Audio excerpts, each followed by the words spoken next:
మిత్రులారా, ఈ వీడియోలో మనం 7వ తరగతి ఫిజికల్ సైన్స్కి సంబంధించి అన్ని పాఠాలలోని ముఖ్యమైన బిట్ల గురించి చూద్దాం. ఈ వీడియో మీకు ప్రాక్టీస్ టెస్ట్గా ఉపయోగపడుతుంది మరియు రివిజన్గా కూడా ఉపయోగపడుతుంది. వీడియోను చివరి వరకు చూడడానికి ప్రయత్నించండి. నచ్చితే మాత్రం లైక్ చేయడం మర్చిపోకండి. ఈ క్రింది వాటిలో సరికానిది ఏది? ఇక్కడ మనం ఆప్షన్ ఏ చూసుకున్నట్లయితే ఒక వస్తువు యొక్క వెచ్చదనంకు నమ్మదగిన కొలతను దాని ఉష్ణోగ్రత అంటారు. ఇది సరి అయినదే. థర్మామీటరు అనే పరికరం ద్వారా ఉష్ణోగ్రతను కొలుస్తారు. ఇది కూడా సరి అయినదే. ఒక క్లినికల్ థర్మామీటర్ 30 డిగ్రీల సెల్సియస్ నుండి 40 డిగ్రీల సెల్సియస్ వరకు ఉష్ణోగ్రతలు చూపుతుంది అన్నాడు. ఇక్కడ మనం జాగ్రత్తగా చూసినట్లయితే క్లినికల్ థర్మామీటర్ అనేది 35 డిగ్రీల సెల్సియస్ నుండి 42 డిగ్రీల సెల్సియస్ వరకు ఉష్ణోగ్రతను చూపుతుంది. కాబట్టి ఇక్కడ ఆన్సర్ అనేది ఆప్షన్ సి అవుతుంది. ఇక్కడే మనం ఇంకొక విషయాన్ని గుర్తుపెట్టుకోవాలి. అదేంటంటే క్లినికల్ థర్మామీటర్ కేవలం మానవ శరీర ఉష్ణోగ్రతలను కొలవడానికి మాత్రమే రూపొందించినది. మానవ శరీరం యొక్క సాధారణ ఉష్ణోగ్రత ఎంత? ఇక్కడ మనకి కరెక్ట్ ఆన్సర్ ఏమో ఆప్షన్ సి 37 డిగ్రీల సెల్సియస్లు. ఈ క్రింది వాటిని జతపరచండి అన్నాడు. ఇక్కడ సరి అయిన ఆన్సర్ ఏమో ఒక రోజులో కనిష్ట ఉష్ణోగ్రత మరియు గరిష్ట ఉష్ణోగ్రతలను తెలియజేయండి గరిష్ట కనిష్ట ఉష్ణమాపకం. ప్రయోగశాల థర్మామీటర్ యొక్క వ్యాప్తి -10 డిగ్రీల సెల్సియస్ నుండి 110 డిగ్రీల సెల్సియస్ వరకు.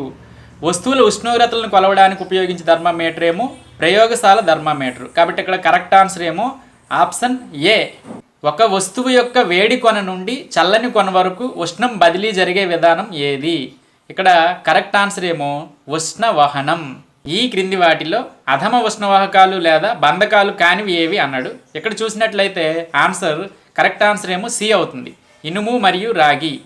ఇనుము, రాగి, అల్యూమినియం మొదలైనవి ఉష్ణవాహకాలు కానీ ఉష్ణ బంధకాలు కాదు. భూమి నుండి సముద్రం వైపు కదిలే చల్లని గాలిని ఏమంటారు? కరెక్ట్ ఆన్సర్ ఏమో భూపవనం అంటారు. ఈ క్రింది వాటిలో సరి అయిన వాక్యం ఏది అన్నాడు. ఆప్షన్స్ చూసుకున్నట్లయితే ఏ, భూమి మరియు సూర్యుని మధ్య ఎటువంటి మాధ్యమం లేదు. సూర్యుని నుండి వేడి మనకు ఉష్ణ వికిరణ ప్రక్రియ ద్వారా చేరుతుంది. అన్ని వేడి వస్తువులు ఉష్ణాన్ని వికిరణం చెందిస్తాయి. కరెక్ట్ ఆన్సర్ ఏమో ఇవన్నీ కూడా సరి అయినవే. కాబట్టి correct option D correct answer అవుతుంది. సెల్సియస్ స్కేల్ను 1742లో రూపొందించిన వారు ఎవరు? కరెక్ట్ ఆన్సర్ ఏమో ఆప్షన్ బి అండర్స్ సెల్సియస్. ఈ క్రింది వాటిలో సరి అయినవి ఏవి అన్నాడు. కరెక్ట్ ఆప్షన్ ఏమో ఆప్షన్ బి అవుతుంది. ఇక్కడ ఆమ్లం అనే పదం ఎసిరే అనే గ్రీకు పదం నుండి వచ్చింది అనేసి ఇచ్చాడు. కానీ ఆమ్లం అనే పదం ఎసిరే అనే లాటిన్ పదం నుండి వచ్చింది, గ్రీకు పదం నుండి కాదు. కాబట్టి ఆప్షన్ ఏ తప్పు. ఆప్షన్ బి ఆమ్లాలు రుచికి పుల్లగా ఉంటాయి, క్షారాలు తాకినప్పుడు జారే స్వభావాన్ని కలిగి ఉంటాయి. కాబట్టి కరెక్ట్ ఆన్సర్ ఏమో ఆప్షన్ బి. వెనిగర్ మరియు బేకింగ్ సోడాల మధ్య చర్య వలన ఏర్పడు కొత్త పదార్థం ఏది? ఇక్కడ కరెక్ట్ ఆప్షన్ ఏమో ఆప్షన్ బి అవుతుంది. Vinegar plus baking soda gives rise to carbon dioxide plus ఇతర పదార్థాలు. కాబట్టి కరెక్ట్ ఆన్సర్ ఏమో ఆప్షన్ బి కార్బన్ డయాక్సైడ్. ఈ క్రింది వాటిలో సరికానిది ఏది? ఆప్షన్స్ చూసుకున్నట్లయితే లిట్మస్ సూచిక లైకెండ్ల నుండి సంగ్రహించబడుతుంది. లిట్మస్ ఒక సహజ సూచిక. లిట్మస్ సూచిక స్వేదన జలంలో లేత ఊదా లేదా పర్పుల్ రంగును కలిగి ఉంటుంది. కరెక్ట్ ఆప్షన్ ఏమో ఇక్కడ ఏది కాదు, ఎందుకంటే ఇక్కడ అన్నీ కూడా సరి అయినవే. కరెక్ట్ ఆన్సర్ ఆప్షన్ డి అవుతుంది. సున్నపు నీరు ద్వారా కార్బన్ డైఆక్సైడ్ని పంపినప్పుడు ఏర్పడే కొత్త పదార్థం ఏది? ఇక్కడ కరెక్ట్ ఆప్షన్ ఏమో ఆప్షన్ బి అవుతుంది. Correct answer B. ఎందుకంటే కార్బన్ డైఆక్సైడ్ ప్లస్ సున్నపు నీరు gives rise to calcium carbonate plus నీరు. కాబట్టి కరెక్ట్ ఆన్సర్ ఏమో ఆప్షన్ బి. క్రింది వాటిని జతపరచండి అన్నాడు. ఇక్కడ కరెక్ట్ ఆన్సర్ ఏమో ఆప్షన్ ఏ అవుతుంది.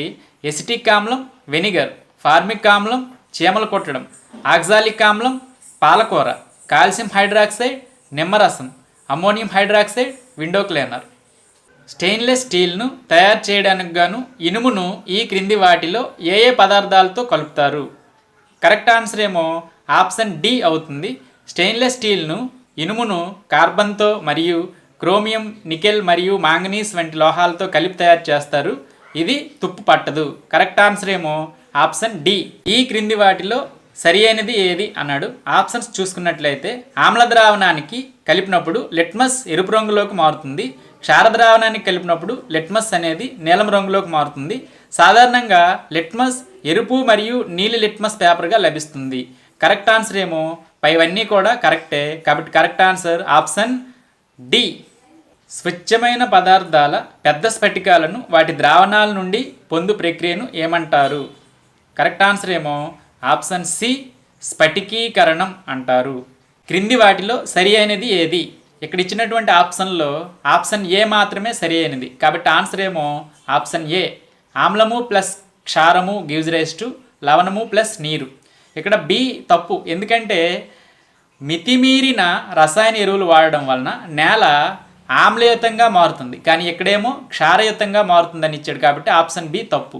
అలాగే సి చూసుకున్నట్లయితే సేంద్రియ పదార్థం క్షారాలను విడుదల చేస్తుందని ఇచ్చాడు, కానీ సేంద్రియ పదార్థం అనేది ఆమ్లాలను విడుదల చేస్తుంది, కాబట్టి ఆప్షన్ ఏ మాత్రమే సరి అయినది. ఈ క్రింది వాటిలో సరి అయినది ఏది అన్నాడు. ఇక్కడ కూడా ఆప్షన్లు చూసినట్లయితే ఆప్షన్ ఏ, బీసీలు అన్నీ కూడా సరి అయినవే. ఆప్షన్ ఏ, అజీర్తి నుండి ఉపశమనం పొందడానికి మనం మెగ్నీషియం హైడ్రాక్సైడ్ కలిగి ఉన్న మిల్క్ ఆఫ్ మెగ్నీషియా వంటి యాంటాసిడ్ని తీసుకుంటాము. చీమ కుట్టినప్పుడు తేమతో కూడిన బేకింగ్ సోడా లేదా కాలమైన ద్రావణాన్ని రుద్దడం ద్వారా ఆమ్ల ప్రభావం తటస్థీకరించబడుతుంది. ఫ్యాక్టరీ వ్యర్థాలకు క్షారాలను కలపడం ద్వారా తటస్థీకరించబడతాయి, కాబట్టి ఇక్కడ ఇచ్చినవన్నీ కూడా సరి అయినవే, కాబట్టి కరెక్ట్ ఆన్సర్ ఆప్షన్ డి అవుతుంది. ఒక వస్తువు ఏకాంక కాలంలో ప్రయాణించిన మొత్తం దూరం ఆ వస్తువు యొక్క ఏమవుతుంది? ఆన్సర్ ఏమో ఆప్షన్ బి, వడి అవుతుంది. సరళ రేఖ వెంబడి చలిస్తున్న వస్తువు వడి మారుతూ ఉంటే ఆ చలనం. ఇక్కడ కరెక్ట్ ఆన్సర్ ఏమో ఆప్షన్ సి, అసమచలనం. ముందుకు వెనుకకు కదిలే లఘులోలకం యొక్క చలనం ఏ చలనానికి ఉదాహరణగా చెప్పుకోవచ్చు? కరెక్ట్ ఆన్సర్ ఏమో ఆప్షన్ బి, ఆవర్తన చలనానికి ఉదాహరణగా చెప్పుకోవచ్చు. వాహనాలు ప్రయాణించిన దూరాన్ని కొలవడానికి ఉపయోగించేది ఏది? ఇక్కడ కరెక్ట్ ఆప్షన్ ఏమో ఆన్సర్ సి అవుతుంది, సి, ఓడోమీటరు. వాహనాలు ప్రయాణించే దూరానికైతే ఓడోమీటరు, అలాగే వాహనాలు ప్రయాణించే వేగాన్ని కొలవడానికైతే స్పీడోమీటర్ని ఉపయోగిస్తాము. ఇక్కడ మనం గుర్తుపెట్టుకోవాలి, దూరం అయితే ఓడోమీటరు, వేగం అయితే స్పీడోమీటర్. ప్రపంచంలో అత్యంత ఖచ్చితమైన గడియారాన్ని అభివృద్ధి చేసిన national institute of standards technology సంస్థ ఏ దేశానికి చెందినది? కరెక్ట్ ఆన్సర్ ఏమో ఆప్షన్ బి, యుఎస్ఏ. 2 లేదా అంతకంటే ఎక్కువ విద్యుత్ ఘటాల అమరికను డాష్ అంటారు. ఇక్కడ కరెక్ట్ ఆన్సర్ ఏమో ఆప్షన్ డి, బ్యాటరీ అంటారు. తీగ ద్వారా విద్యుత్ ప్రవహించినప్పుడు ఆ తీగ వేడెక్కుటకు కారణం. ఇక్కడ కరెక్ట్ ఆప్షన్ ఏమో ఆన్సర్ సి అవుతుంది, విద్యుత్ ప్రవాహం వలన కలిగే ఉష్ణ ఫలితం. ఆప్షన్ సి అనేది కరెక్ట్ ఆన్సర్. విద్యుత్ పొయ్యిలో ఉండే తీగ చుట్టును ఏమని పిలుస్తారు? కరెక్ట్ ఆన్సర్ ఏమో ఆప్షన్ బి, ఎలిమెంట్ అని పిలుస్తారు. విద్యుత్ ప్రవహిస్తున్న తీగలో ఉత్పత్తి అయ్యే ఉష్ణ పరిమాణం వేటిపై ఆధారపడి ఉంటుంది? ఇక్కడ పైవన్నీ కూడా కరెక్టే. ఏంటంటే అవి తీగ తయారు చేయబడిన పదార్థం పైన, తీగ పొడవు పైన, తీగ మందం పైన ఆధారపడి ఉంటుంది. కావలసిన కాంతి తీవ్రతతో వెలిగేటప్పుడు అతి తక్కువ విద్యుత్తును ఉపయోగించేవి ఏవి? ఇక్కడ ఆన్సర్ అనేది ఆప్షన్ డి అవుతుంది. ఆప్షన్ డి, కాంతి ఉద్గార డయోడ్లు లేదా ఎల్ఈడి బల్బులు. ఈ క్రింది వాటిలో సరి అయినవి ఏవి? ఇక్కడ మనం ఆప్షన్స్ అన్నీ చూసుకున్నట్లయితే కరెక్ట్ ఆన్సర్ ఏమో ఆప్షన్ డి అవుతుంది. ఇక్కడ ఇచ్చిన వాటిలో ఏ మరియు సిలు మాత్రమే సరి అయినవి. అవి ఏంటంటే ప్రస్తుత కాలంలో ఫ్యూజుల స్థానంలో ఎంసీబీలను ఉపయోగిస్తున్నారు, మరియు సి అనేది వలయంలో విద్యుత్ ప్రవాహం సురక్షిత హద్దు దాటిన తరువాత ఎంసీబీలు వాటంతట అవే స్విచ్ ఆఫ్ అవుతాయి. ఈ 2 మాత్రమే సరైనవి. ఇక్కడ ఆప్షన్ బిలో ఇచ్చినట్లుగా విద్యుదయస్కాంత ఫలితాలను తెలిపినవాడు మైకిల్ ఫారడే అని ఇచ్చాడు, కానీ అది తప్పు. విద్యుదయస్కాంత ఫలితాలను తెలిపినవాడు హాన్స్ క్రిస్టియన్ ఆయిర్స్టెడ్.